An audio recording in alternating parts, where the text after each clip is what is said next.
Good morning, everyone. We'll get going in a couple of minutes. We'll just hold on a couple of minutes to allow anyone else to join.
Good morning, everyone. Welcome to this morning's webinar on GeoCortex Analytics. I'm Aled Nicholas. I'm a consultant in the VertiGIS Studio team here at One Spatial, and I'll be taking you through what you can see with analytics. So, as you can see, we're talking about GeoCortex Analytics. You might be wondering where GeoCortex and VertiGIS Studio come into it. So just a very brief overview of GeoCortex has rebranded to VertiGIS Studio, and GeoCortex Essentials is still an ongoing product, but the products that you may have known as the 5 series range, so workflow, reporting, are now known as VertiGIS Studio. And I'll touch upon what we can expect with changes with analytics later on in the webinar. Just some housekeeping for today. Please keep yourselves on mute. And if you do have any questions, pop them in the chat window that you should be able to see. And then towards the end of the webinar, I will get to the questions and answer those. This webinar is being recorded as well, and it should be available on our website from tomorrow onwards. So we will make a start now. And first thing, the agenda. So we're going to have an overview of analytics, and we're going to see some examples of the types of things you can do. We will go through some differentiation between analytics and other monitoring software. We'll have a look at a demo, and we'll touch upon VertiGIS Studio Analytics, and then I'll point you to some additional resources if you want to learn anything more about analytics or VertiGIS or GeoCortex or just One Spatial as a whole. So, have you ever found yourself saying or wondering, how can I be alerted when my services go down? So with analytics, we can get, so when something goes down in your GIS, we can get an immediate email or text alert sent to you.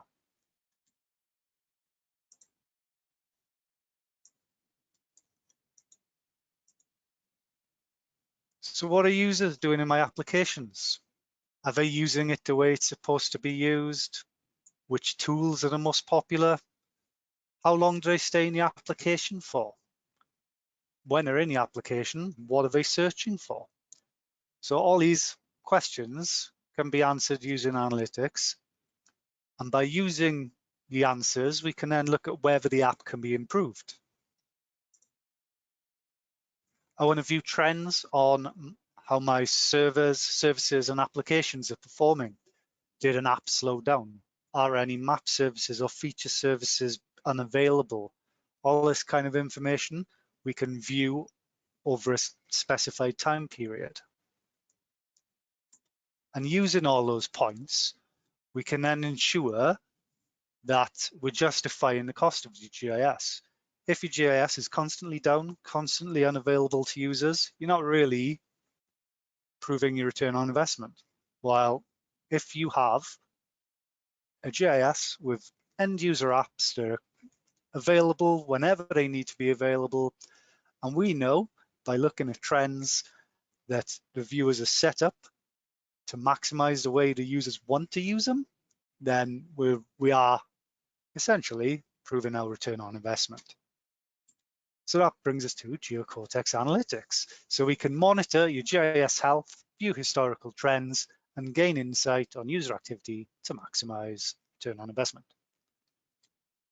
And we can do this by visualizing historical trends, so we can see how our GIS is being used over time.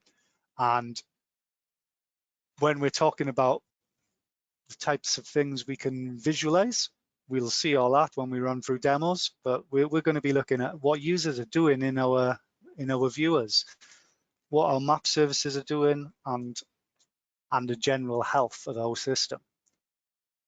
And we can maximize our users' productivity as well. So if we know something's gone down, we can go in and fix it before an end user even realizes there's a problem. And part of the way we can do that is by keeping your apps running optimally. So we're staying informed about our resources to ensure they're running at peak performance. And with analytics, we can set up alarms to give us warnings as well as critical errors. And to expand on that, we can stay on top of our issues by creating customized alerts, and then they can be emailed out to us. So if we create an alert, there is a warning, we can act upon that before it becomes an error. We can gain more insight by monitoring every component within our GIS system.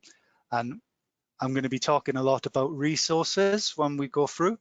And when I'm talking about resources, I'm talking about our servers, our ArcGIS servers, our portals, so a portal for ArcGIS, our apps, and our databases. And we can gain insight from all of those. And we can quickly identify inefficiencies. So when we have a look, we'll see there's a lot of information in analytics. All of it might not be relevant to you. So what we can do is create customized dashboards that give the information that's relevant to you, that you want to see right at the front. And you can see that without having to go through various menus to get to what you're after. So looking at some examples of the types of things we can see in analytics. First up, we've got the status of our server. So this is a server where that we're monitoring, and we can see the previous alarms that have been triggered. We can see the types of alarm.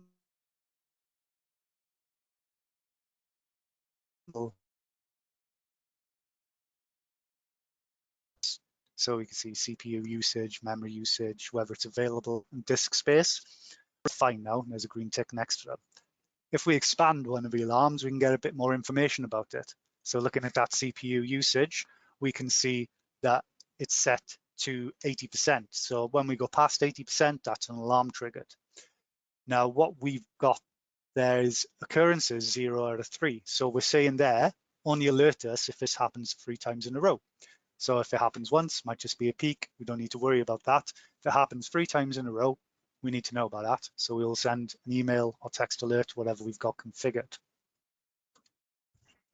We could see service usage and performance. So in this instance, we're talking about our ArcGIS server, and we're talking about our map and feature services.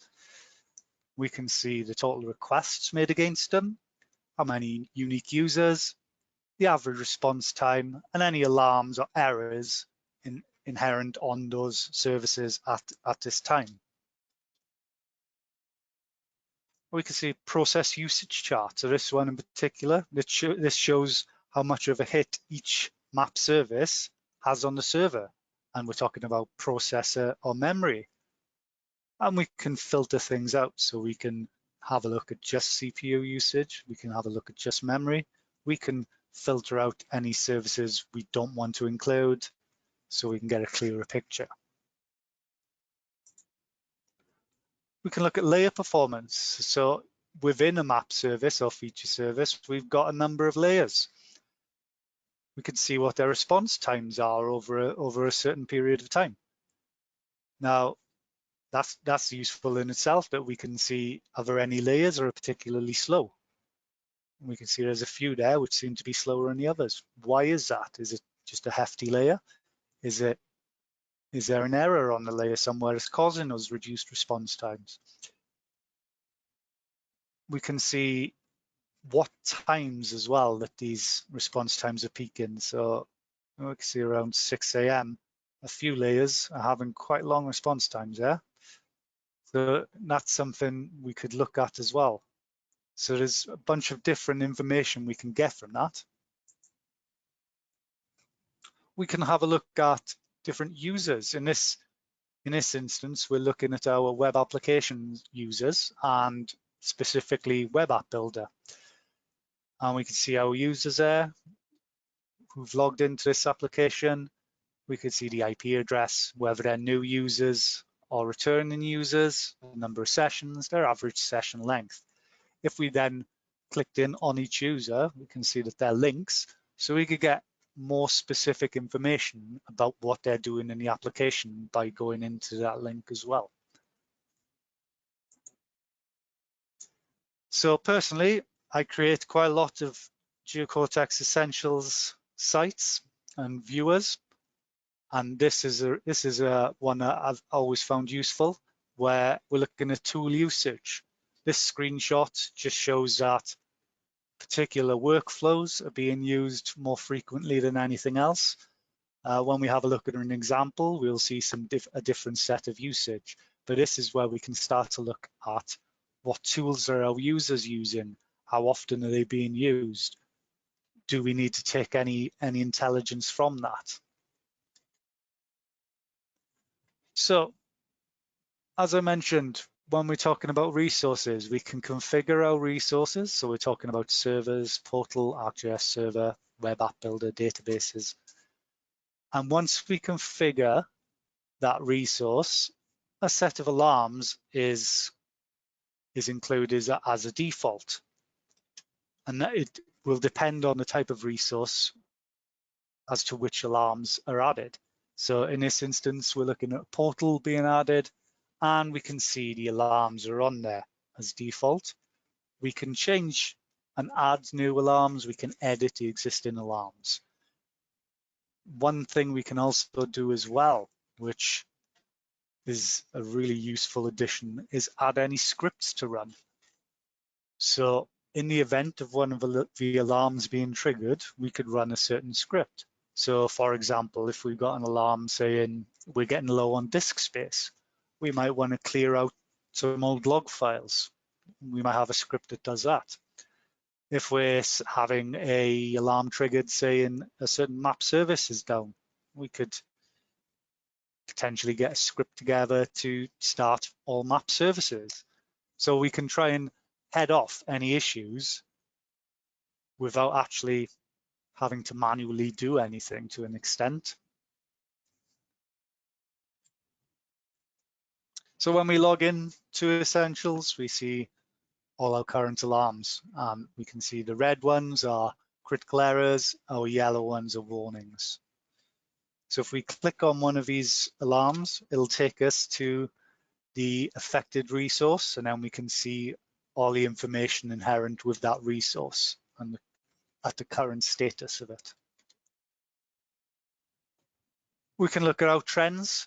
As we saw in one of the earlier slides, we can analyze historical trends, and we can see things like visitor type and various other bits of information we can analyze, which we'll have a look at more when we run through the demo. I mentioned dashboards in terms of getting things front and center that you're interested in, and we can add these to your customized dashboards, and then once you're in your own dashboard, you can then move that around specifically as well, just to make sure things are exactly how you want them to look. And receiving email alerts, there's an example of an email alert you might get from analytics. So we can see it's from analytics straight off. we can see the resource that the alert's triggered on. In this instance, it's on one of our servers. And we can see the issue. We're talking about disk space on the C drive. And then there's a link included that can take us directly to analytics so we can have a look at some more information. So that's an overview and some examples of what we can see in analytics. So let's have a look at some differentiation. So first and foremost, the only other monitoring software we could potentially compare analytics against is ArcGIS Monitor. So let's have a look at some differences between the two. So Monitor is a monitoring tool and it's designed for maintaining system health. That's fine. Analytics, it's an analytical tool designed to improve end user experience with your GIS. So what we're saying is we're still monitoring the health of our system, but we're also taking some extra information about how our users are using it, and we're using that information to improve our end user experiences. This is an important one for me. Analytics is easy to navigate. It's very much designed for GIS admins. You've seen from some screenshots there, and you'll see when we run through the demo. While Monitors, it's designed for IT administrators really, and it visually, it's obvious that that's the case. So with Monitor, we don't get any statistics on how individual users are using the GIS. While with Analytics, we can view historical trends, identify how users are interacting with our apps. We've seen that from some of the examples already. And with Analytics, we're able to monitor Web App Builder and any GeoCortex applications you have. But it also supports agent and remote monitoring as well. So we can have Analytics installed on a server. We don't need to be on the same server as, say, portal for ArcGIS we're going to monitor. We don't need to be on the same server as an ArcGIS server we're going to monitor, or a database. We can remotely monitor these. So let's go into a demo now. I'll just jump out of the presentation and open up Analytics. So within Analytics, we can see the alarms that are currently triggered on our system. So don't be worried about the number of alarms we've got triggered here. This is a demo environment. This type of thing we would expect to see. So we can see the red's critical failures, while the orange is warning. So let's take a look at one of these alarms and see what happens. So we'll have a look at this hot desk map. It's a feature service. We'll have a look at that alarm. So that takes us directly to the ArcGIS server in question, and we can see all the map services, all the feature services that are held within that ArcGIS server. And we can see all the ones that have errors. The one we were interested in is our hot desk map. So if we just expand that. So we got 500 internal server error. Okay, so that gives us something else to go on. Let's just open up little handy bits with Analytics. Is we've just got links to our servers that are configured there for you to open up nice and easily. So we'll go to our REST endpoint, and it was in hosted. And we can see there's nothing there. So that's not giving us an answer immediately, but it's giving us something to go on. Maybe the feature service has been deleted. Maybe it needs restarting. Maybe it needs republishing. It's giving us some clues to go on there. If we go back to the summary tab as well, we can see we've got a chart that logs all the alarms that have been triggered over the last 48 hours. So purple is our feature services, green is our essential sites, and each resource that has an alarm triggered will have a separate color. So You can see whether it's widespread or whether it's one particular resource we're getting alarms on. In this instance, we're getting a lot of alarms on feature services, which ties in with the existing alarms we have. And we can also see the number of sessions that have been run on our GeoCortex or web application sessions over the last 48 hours as well. So we can just get a quick overview of how much our viewers are being used over the last 48 hours. So if we go into status, status has given us a picture of our GIS system as it currently is now. So what we get on our system overview, we've got a list of our active alarms. We've got all the servers we configured with analytics and some information about those. We've got which portals we've got, as well as information about maps and layers and tools, etc. We've got our ArcGIS servers with map services, feature services, our GeoCortex essential sites, number of sites, viewers, workflows, our applications. So we're talking about the viewers created within our sites, any databases we might have, and any configured queries included on a database, and web applications. So we're talking about web app builder specifically here. Any websites we can add, and some storage info and licensing status. We can now drill down into particular resources to get some more info. So let's have a look at one of those servers. And we got a bit more information there. We can see that this server has one of our ArcGIS servers installed. So we can see what is on this particular server, which resource. And we can see any alarms that have been triggered in the past and any alarms that are on there now. Now if we go down to portal, we can see what's currently within our portal. So we got a number of web maps, a number of layers. We can see is it federated with an ArcGIS server? If so, that information is included. We can see how our web maps are distributed in terms of who they're shared with. What items we've got within portal, what users we got within portal as well, what groups they're part of, our user type breakdown, and groups as well. Well, if we go on to one of our ArcGIS servers, what we will see here is purely a list of the map services or feature services that are associated with this ArcGIS server. We'll get the ones with errors up front, and then we'll go alphabetically for our healthy services. And going down into essentials, we can have a look at Sandbox, look at LA County Plus. Well, we could see some information associated with this site within Essentials, so we can see which services are referenced. That's an important one to know. If we know that one of the services are down, we might need to amend our Essentials site. And we can see what resources are included. So by resources included within the Essentials site, we're talking about print templates, workflows, reports, etc.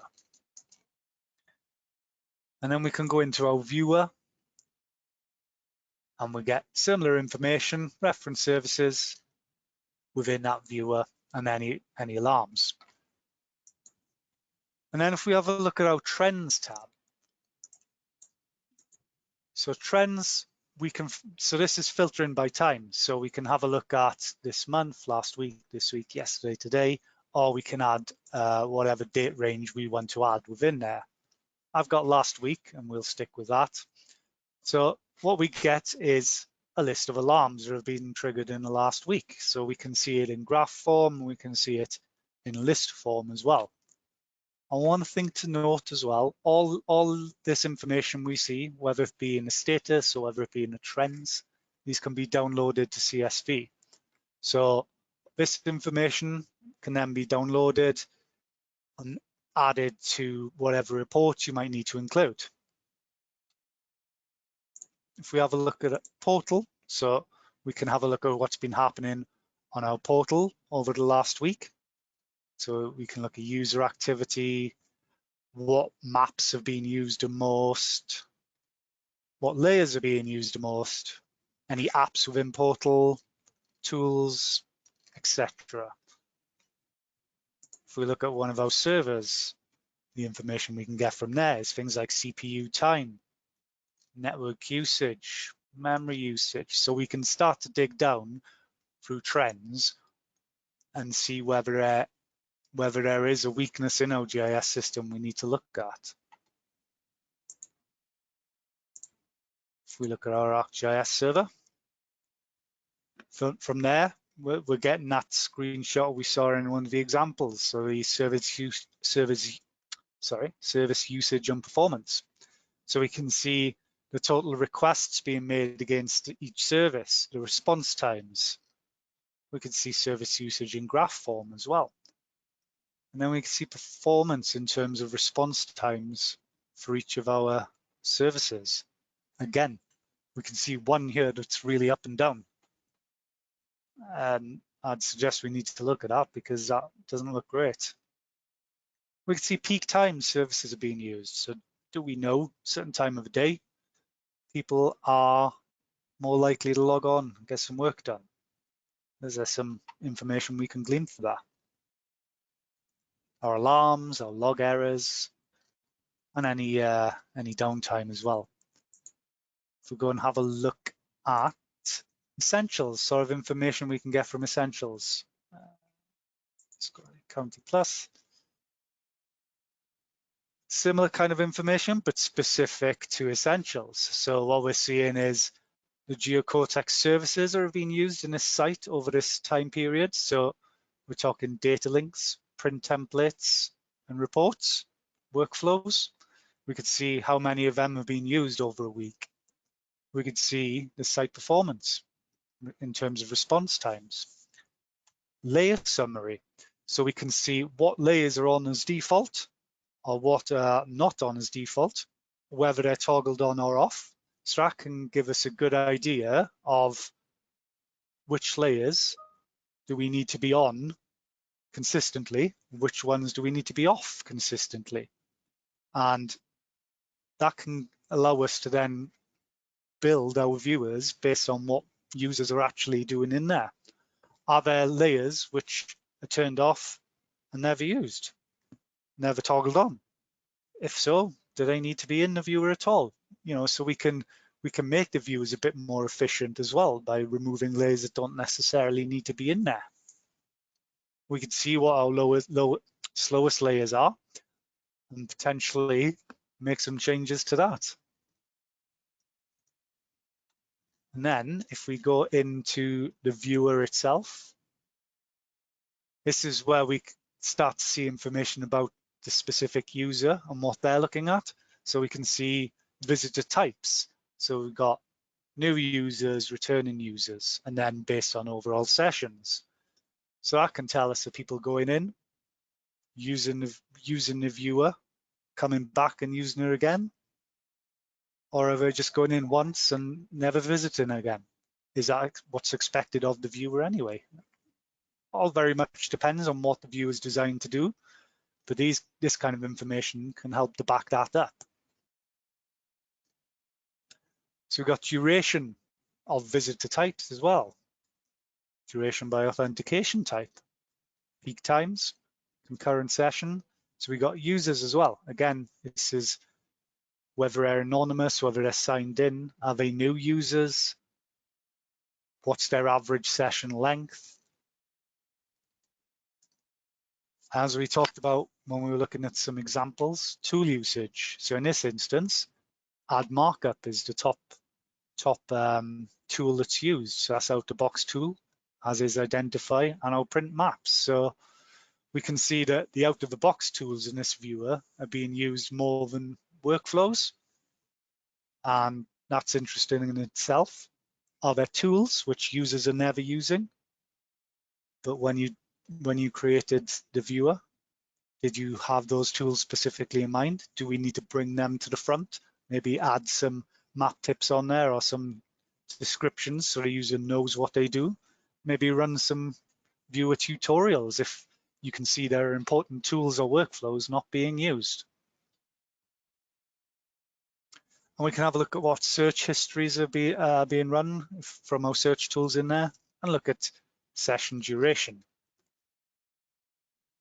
So we mentioned previously dashboards as well. So dashboards are all about getting the information you want to see without needing to go through your relevant resources and find a particular bit of information you're interested in. So we can easily create a new dashboard just by adding a new dashboard. You give it a name, and then you go through and add whatever information you want. So this icon here will allow you to add whatever information you want to your dashboards. And then when you log into analytics, you can go straight to your dashboard. Don't need to worry about finding whatever resource you're after. And we can see all the information that's been configured on our dashboard there. So we got alarms, ArcGIS servers, server alarms, and then the one I've just added, sessions by session duration. Now I might be really interested in that one, so I might want to add it right to the top. And we can do that. So next time I open this dashboard, that'll be front and center. And that is our run through analytics. So I'll just pop on the presentation once more. So as mentioned, that was running through GeoCortex Analytics. If you've started to migrate over to VertiGIS Studio product suite, you might be wondering, well, what can we do there? Well, next month, we're expecting VertiGIS Studio Analytics to be released. So if that is something you're interested in, please do keep an eye out. We'll get some information out there when it is released. And what that does, it allows us to monitor the same things we can with analytics. So portal, ArcGIS Online, ArcGIS server, we can configure alarms, but importantly, it allows us to monitor our VertiGIS Studio suite. So we can monitor VertiGIS Studio Mobile, we can monitor VertiGIS Studio Web, and we can do all the things that we've seen there on the new VertiGIS Studio suite. There's some improvements, excuse me, in terms of data visualization and data exploration as well. But as I say, that is expected to be released this autumn, and most specifically in October. So if you want to learn more about VertiGIS Studio, a few links there to take a look at. I won't read them out. You can have a look at your pleasure, but just to go through briefly, if you are a VertiGIS Studio user already, I'd hope you know about the community pages. Really fantastic resource where the VertiGIS Studio community can post any questions, queries, and people can then respond with hints and tips or advice about how they've managed to do something specifically. It's a really useful resource. Then we got the documentation center for all our VertiGIS Studio and GeoCortex products. If you want to dig a bit deeper, then you can have a look at the developer center. It allows you to take things a step further. While the YouTube channels are very useful, sort of 5-minute hints and tips videos for the VertiGIS Studio suite. While in terms of One Spatial, we can have a look at our VertiGIS Studio or GeoCortex webinars that have taken place in the past. So they're on the news and events page, and from there you can find that. So as I mentioned, this will be on there from tomorrow onwards. And that we can also find any more information about GeoCortex or VertiGIS Studio training from our support services page on our website as well. if you want to, if it looks like something you could be interested in, but you're not quite sure based on this, then you can always give analytics a free trial, 60-day free trial from that link there, apps.vertigisstudio.com. And then you can see if analytics is really the tool you're after. So before we get onto the questions, just want to point out we've got our Smarter Data, Smarter World conference on the 10th of November down in London, and registrations are open for that now. So if that is something you're interested in attending, please do take a look at our website and get yourself registered. And that leads us on to our final slide, where I'll have a look if we've had any questions throughout. Yeah, so we've got a few questions here. So do you have to have essentials to use analytics? It looks like it could be useful to have without it. So in theory, you don't need to have GeoCortex essentials to have GeoCortex analytics. What you could quite easily do is install analytics on a server and then configure Portal or ArcGIS server, and then monitor stats from that, monitor trends for your web app builder as well. So it doesn't necessarily have to be GeoCortex essentials. So how does analytics capture this information? Okay, so largely what we get in is log files. So when we configure a resource like one of our ArcGIS servers, we're accessing log files from that. We're logging our log files for essentials, so it's largely through log files. So yeah, log files is pretty much the answer there. Does it have any negative impact on server's performance? Right, so yeah, does it have any negative impact on the server's performance? So obviously you're looking at getting analytics installed. You want to make sure your infrastructure is running at peak performance. So you don't want something on there that's going to slow it down. So when you install analytics, there are some prerequisites that are needed. This is mainly around disk space, so for log file storage, essentially. I'm not sure what the exact numbers are. It'll be in documentation, but you need to have a specified amount of disk space for your log files. And then also when you configure in your ArcGIS server, you do need to ensure your login level is set to verbose. So that's something to bear in mind as well. That'll increase your ArcGIS server logs that are put out. But that's really concerning space for log files. In terms of impact of performance, when we're talking about our viewer or application, there's negligible impact on viewer performance. And that's it for the questions I've got. If you do have any more questions, then please do give me a shout on my contact information there. That's mobile or email address there. So yeah, if you have any questions or queries about analytics or VertiGIS Studio, please do feel free to reach out. As we mentioned, this will be available as a recording on our website from tomorrow onwards. So with that, I will leave you there and thank you very much for your time today.